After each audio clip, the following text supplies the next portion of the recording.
안녕하세요 선배님들, 어디 가서 아는 척하기 위해 공부하는 허석사입니다. 반도체나 주식에 관심이 있으신 분들이라면 HBM이라는 용어를 접해보신 적 있으실 겁니다. 최근 몇 년 사이에 검색량이 늘어나고 있기도 하죠. 바로 인공지능의 급격한 발전과 개를 함께하고 있기 때문인데요.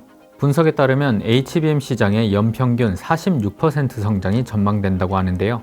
오늘은 HBM이 무엇인지, 왜 이렇게 성장하는지 아는 척 해보겠습니다. 우선 HBM은 하이 밴드위스 메모리의 약자입니다. 한국어로 하면 고대역폭 메모리이죠. 이름만 들어선 이게 뭐 그리 대단한 건가 싶지만 조금 더 깊이 들어가 보면 이야기가 달라집니다. 컴퓨팅 성능에 있어서 반도체의 역할이 크다는 것은 다들 잘 알고 계실 것 같습니다.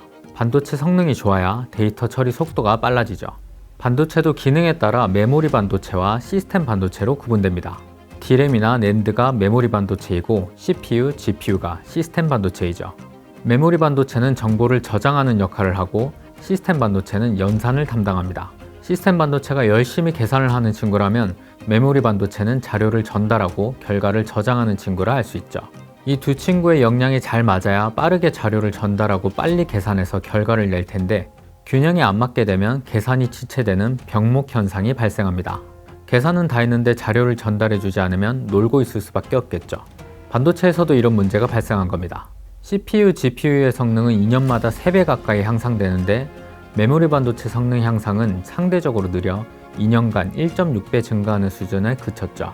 이로 인해 컴퓨팅의 성능이 메모리 반도체에 의해 결정되는 메모리 월이라는 병목 현상이 발생한 거죠. 이를 해결하기 위해 GDDR이라는 D램이 사용되었습니다. 그래픽을 빠르게 처리하는 데 특화된 그래픽 D램이죠. 그러던 중 2013년 SK 하이닉스에서 HBM을 세계 최초로 개발하는 데 성공합니다. 와, 이거 대박이네? 할 수 있지만 당시엔 그리 반응이 폭발적이진 않았습니다. 초기의 HBM은 가격은 비싼데 GDDR 대비 성능 차이가 크지 않았고 생산 비용도 비싸 큰 장점이 없었던 거죠. 하지만 장기적으로 초고속 대용량 데이터 처리가 필요할 것으로 내다본 SK 하이닉스와 삼성전자는 HBM을 계속 업그레이드 시켜나갑니다. 그렇게 1세대, 2세대, 3세대가 개발되고 있었죠. 그러던 중 2022년 생성형 AI 열풍이 본격적으로 시작됩니다. 생성형 AI의 등장으로 인해 엔비디아의 GPU 수요가 폭발적으로 증가한 것은 많이 들어보셨을 겁니다. 명품백보다 그래픽카드가 비쌀 정도죠. 그런데 이 GPU의 수요 증가와 함께 HBM의 수요도 함께 급증합니다. 엔비디아의 A100, H100에 HBM이 탑재되어 있기 때문이죠. 꾸준한 연구 개발이 빛을 발하게 된 겁니다. 영상을 만드는 현 시점에서 전 세계 HBM 시장의 90% 이상을 SK 하이닉스와 삼성전자가 점유하고 있기도 합니다. 그런데 이쯤에서 잊혀지고 있는 GDDR이 있습니다. 왜 GDDR보다 HBM이 주목받게 된 걸까요? 그 이유는 GDDR과 HBM 구조의 차이에서 알 수 있습니다. GDDR은 단층 구조로 이루어져 있습니다. 제작에 비교적 높은 기술력을 필요로 하지 않지만 성능 개선에 한계가 뚜렷하죠. 하지만 HBM은 복층의 메모리들이 실리콘 관통 전극 TSV라는 기술로 연결되어 있는 구조입니다. 이로 인해 대역폭이 넓은 장점을 가지는데 대역폭은 데이터가 흐르는 도로폭이라 보면 되겠습니다. 일반적인 D램이 32에서 64차선 도로라면 HBM은 1024차선 도로라 할 수 있죠. HBM은 쌓을수록 용량이 늘어나고 성능도 빨라집니다.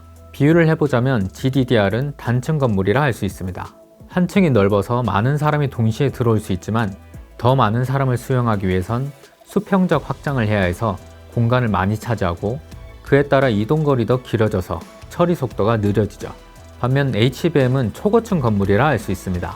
작은 부지에 층을 높이 쌓아 공간 효율이 좋고 엘리베이터가 있어 이동거리도 짧아 데이터 처리 속도가 빠르죠. HBM3가 12단까지 적층했고 HBM4가 16단, 향후 100단까지도 쌓을 수 있을 거라는 견해도 있죠. 성능 개선의 여지가 많이 남아있는 것입니다. 여기에 더해 전력 소모 효율이 좋다는 장점도 있습니다.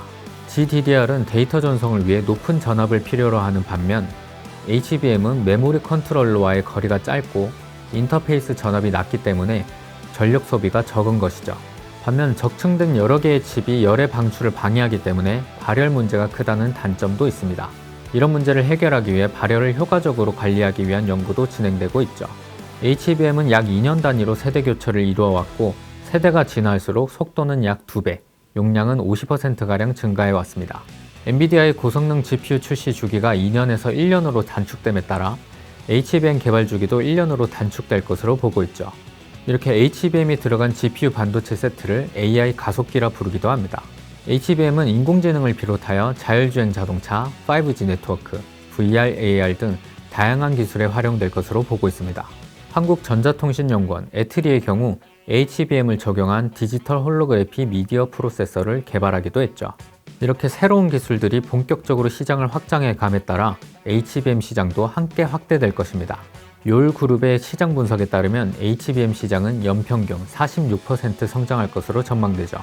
우리 기업들이 세계 시장에서 선전할 수 있었던 것은 미래를 내다보고 꾸준히 연구하고 투자해온 결과라 할 수 있습니다. 우리 대한민국의 미래를 위해서도 과학기술 R&D에 꾸준한 투자와 관심이 필요하겠죠. 그리고 저희 국가과학기술연구의 소관 연구기관들은 그 투자와 관심에 훌륭한 연구로 보답할 수 있도록 노력해 나가겠습니다. 이 영상이 HBM에 대해 조금 아는 척하는 데 도움이 되셨다면 구독, 좋아요 눌러주시고 궁금한 과학기술이 있다면 댓글에 남겨주세요. 여러분이 언젠가 아는 척 해볼 수 있도록 제가 대신 공부해서 아는 척 해보겠습니다. 과학기술이 세상을 바꿉니다. 언제나 그랬듯이.